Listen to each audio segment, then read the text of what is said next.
જામનગરના Hapa market yard નજીક જામનગર વિસ્તાર વિકાસ સત્તામંડળ હસ્તકની ટીપી સ્કીમ નંબર 3ના એક પ્લોટને 1994ની સાલમાં બગીચા માટે અનામત જગ્યા તરીકે જાહેર કરવામાં આવ્યો હતો।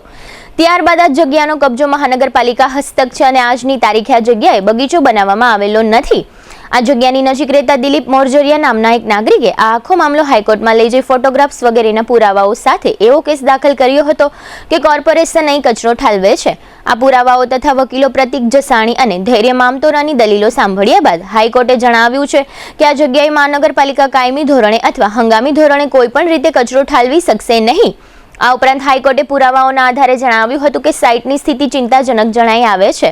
આ જમીનનો ઉપયોગ જાહેર બગીચા તરીકે થઈ શક્યો હોત, પરંતુ કોર્પોરેશનના કારણે અસ્વચ્છ અને અયોગ્ય સ્થિતિમાં દેખાઈ રહી છે।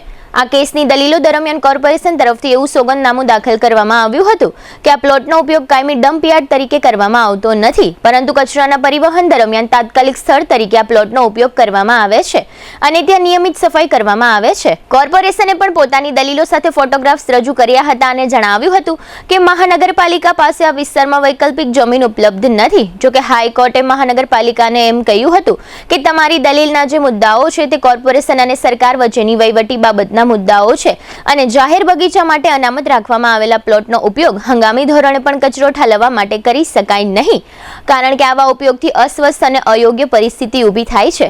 આ ઉપરાંત હાઈકોર્ટે કમિશનને નવું સોગંદનામું દાખલ કરવા આદેશ આપ્યો છે, જેમાં વૈકલ્પિક જમીનની ઉપલબ્ધતા અંગે તેમજ કાયમી ડમ્પયાર્ડ માટે યોગ્ય સ્થળ ફાળવવા અંગે સરકાર સાથે મહાનગરપાલિકાએ શું વહીવટી કાર્યવાહીઓ કરી છે તેની સ્પષ્ટતા કરવા જણાવાયું છે। આ મામલાની આગામી સુનાવણી 15મી જૂને રાખવામાં આવી છે।